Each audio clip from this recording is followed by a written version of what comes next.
Some fights that I wanted to talk about, but I didn't have time to go deeper into it. But there were basically two fights that I had in mind.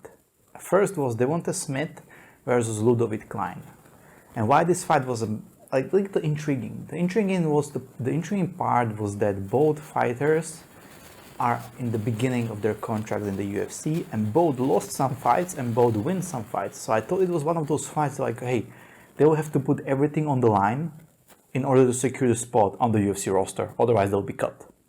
However, it didn't go on like that. No, none of the fighters tried to pull the trigger. Now the fighters went into really a war, and none of the fighters really put it on the line. From the Ludovic Klein side, he was basically a very late replacement on a short notice. So from his side I could understand it because there was a lot of game plan, a lot of time to prepare for the fight. But I expected Devonta Smith to pull the trigger. However, none of them did.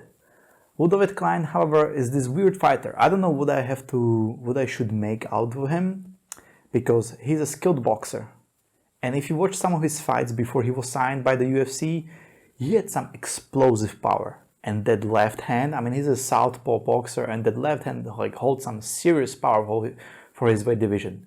However, he plays it kind of safe I mean, big props to him, but you are in the beginning of the UFC career, don't play it safe. Especially if you know that the guy is not trying to wrestle you and you're just going to strike. That's your game. You should dominate those guys. And two of his fights, they were on early notice, he won. And two of his fights that he had full camp to prepare for, he lost.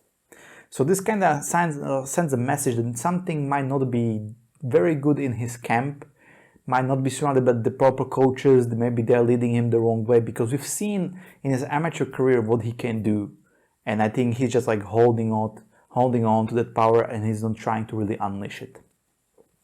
Another great fight on the early prelims was Umar Nurmagomedov and Brian Kelleher. This was mostly one-sided story because everybody was wondering, is Khabib's cousin really one of those Nurmagomedovs who carry the weight of that family name? Does he have the skill, the wrestling, to actually capitalize on it? And the guy is only 26 years old, and he put on an impressive win. See, for example, when the Khabib was starting his career, he was just winning decisions, just using his wrestling, going for some ground and pound, not really finishing the guys. However, I think people got really bored with it, and even Khabib noticed that he was so late to tie the fight that if he basically finished the guys in the first or second round, because he could have done that, maybe he would got to the title fight much earlier. I mean, Islam started doing it. Islam started submitting everyone in the first or second round, the first chance he gets. And Umar did the same. And I was very impressed because they were just feeling each other out. But the first time the Umar got some chance to take it down and submit him, he just did it. And that's very impressive. So right now he's 14-0. So let's see. Well, it was only his second fight in the UFC. Let's see if he can do something against some better or more rounded opponents. Then let's go to prelims. In prelims, there was only one fight that was that was a little interesting, and there was Maryna Moroz and Maria Agapova. And let me tell you why.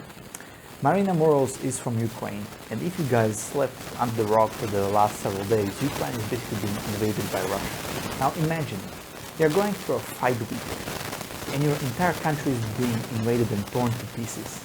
Your family is stuck somewhere in Ukraine. You are worrying about them, if they are alive, if they are safe, if they have food, while you are preparing for one of the most important matches in your life. Can you imagine the stress and the pressure she was under? I mean, just going through the fight week is stressful enough. You are going to fight on one of the biggest cards in the UFC, half naked, barefoot, in front of the thousands of people, while you don't know if your family is safe. Can you imagine that pressure? And she handled it very well, and she even got the submission win. And that's impressive. Even though it's very low in the rankings, even unranked, it's still absolutely impressive. So Do you guys think we missed some more entertaining fights on prelims or early prelims? I think the prelims and early prelims were pretty good on this card. Let me know what you think, what's the next for these three fighters, and I'll see you in the next one.